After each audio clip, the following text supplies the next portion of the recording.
This is OwlUp, where learning happens in minutes, not hours. For a deeper journey, explore all our courses at owlup.co. Now, let's dive in.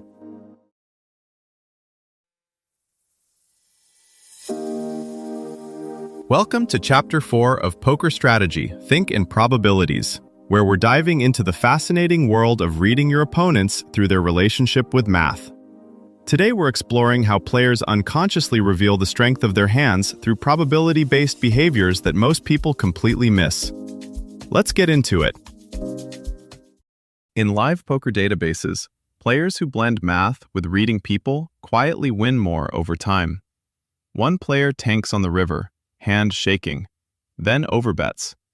Another snap checks with a relaxed smile.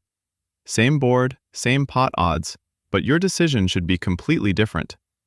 A quiet 1-2 NL game can hide a brutal truth. Two players with identical technical skill can have wildly different win rates, simply because one notices things the other filters out. A thumb rhythmically tapping after the turn card. A player who always talks more when their river bet is thin. The tiny delay before someone checks a scary river card they should have barreled. These aren't magic tricks. They're data points your brain already picks up, then discards. The real edge comes from learning to catch those fragments and line them up with the story the hand is telling. Not to soul read, but to nudge close decisions toward clarity. In this episode, we'll zoom in on that bridge between numbers and nerves. How to translate raw, messy human behavior into a structured, probabilistic edge you can actually trust. Most players treat tells as random trivia. Funny quirks they notice, then forget. The real upgrade comes when you start treating behavior like another stat in your HUD. Messy, incomplete, but quantifiable. A delayed C-bet can lean your estimate toward medium strength. A sudden shift from chatty to silent can nudge your weighting toward polarization. You're not trying to know their hand. You're trying to slightly reshape the range you'd assign if you were blindfolded. Think of it as adding a translucent layer over your range chart, darkening some combos, fading others, based on what their body is quietly voting for. The first layer is still cold math, ranges, combos, frequencies. But now you're going to reshape that layer in real time using what you see and hear. Start by defining a default if I were blindfolded range. Pre-flop position, stack depth, tendencies you've observed over an orbit. This gives you the baseline. Then, as the hand unfolds, every action and micro-action gets treated as a vote. Does this make strong hands more or less likely? Does it increase or decrease the share of bluffs? To keep yourself honest, think in small nudges, not wild swings. A nervous swallow on the river shouldn't turn 10% bluffs into 90% bluffs. It might turn 10% into 14%. Most of the edge is in those subtle reweightings.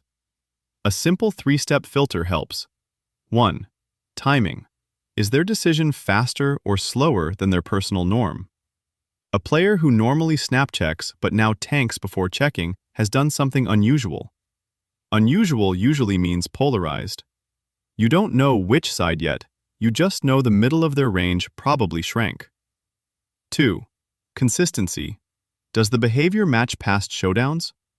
If you've seen this player overtalk with bluffs twice, that pattern earns more weight than a generic book tell. If it's the first time you've seen it, you tag it mentally but discount it heavily. 3. Context. Where are we in the hand and session? A guy who just lost a big pot and suddenly goes silent after betting may be emotionally tilted, not strong. Session context often explains noise that looks like a tell. Overlay this with the pot odds math instead of replacing it. Suppose the river pot is $200, they shove $100. You need about 33% equity. Pure range math says you're right on the edge with your bluff catcher. Now factor in behavior. They fired quickly, avoided eye contact for the first time all night, and their bet sizing is larger than their usual thin value. Each point is a small nudge toward, this player is more polarized and more bluff-heavy here than my default. If those nudges collectively push your estimated bluff portion from, say, 30% to 40%, the call becomes clearly profitable. Over time, You're training yourself to attach rough percentages to human messiness, never certain, but precise enough to move close spots out of the guessing zone and into the good gamble zone. A good way to see this in action is to zoom into one specific spot, facing a 3-bet from the blinds. Your default range work says they're likely weighted to strong broadways and big pairs. Now layer in behavior. Hand 1. They 3-bet small, neatly stack their chips, then look back at their cards as the flop comes K7-2. Their breathing stays slow, posture unchanged. When you call flop and turn, there's no visible shift. By showdown, you see AK. You tag this as composed, organized, small 3-bet equals strong. Hand 2. Same player, same positions, but this time the 3-bet is larger, grabbed in an uneven pile, tossed in faster. On a dry Q5-2, you notice a quick glance at your stack, then an unusually long pause before a half-pot continuation bet. They later table AJ offsuit. Now you've got a contrast pair. Over a session, you're collecting these pairs like a photographer learning light, seeing how small changes in timing and rhythm shift the exposure of their range toward value or air. Soon, your edge might depend on tools as much as talent. As AI vision creeps from labs onto smart glasses, a quiet opponent could be pulsing with hidden data. Heart rate spikes, pupil shifts, subtle tremors. Think of it like suddenly seeing the wind on a golf course, every gust mapped in real time. That visibility could force casinos to police devices, while serious players double down on analog skills, noticing patterns, calibrating instincts, and staying unreadable themselves. Your reads will always be a bit blurry, but that's the point. You're not chasing mind reading, you're sharpening a lens. Treat each orbit like sketching the same portrait from new angles. Bet size, cadence, posture, silence. Over time, those rough sketches overlap into a map that quietly shifts your choices from, I hope, toward, I'm okay with this gamble. Before next week, ask yourself, 1. In the last few sessions I played, what specific betting patterns, size changes, timing, check raises on certain boards, did I notice from regular opponents, and what concrete probabilities would I now assign to the hands they were likely holding in those spots? 2.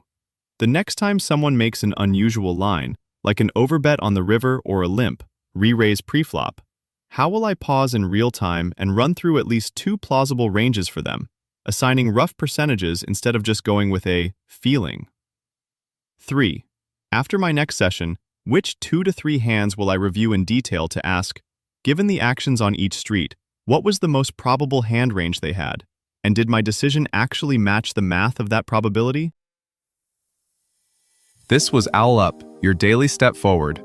To keep learning with structured courses and more insights, go to owlup.co. Until tomorrow!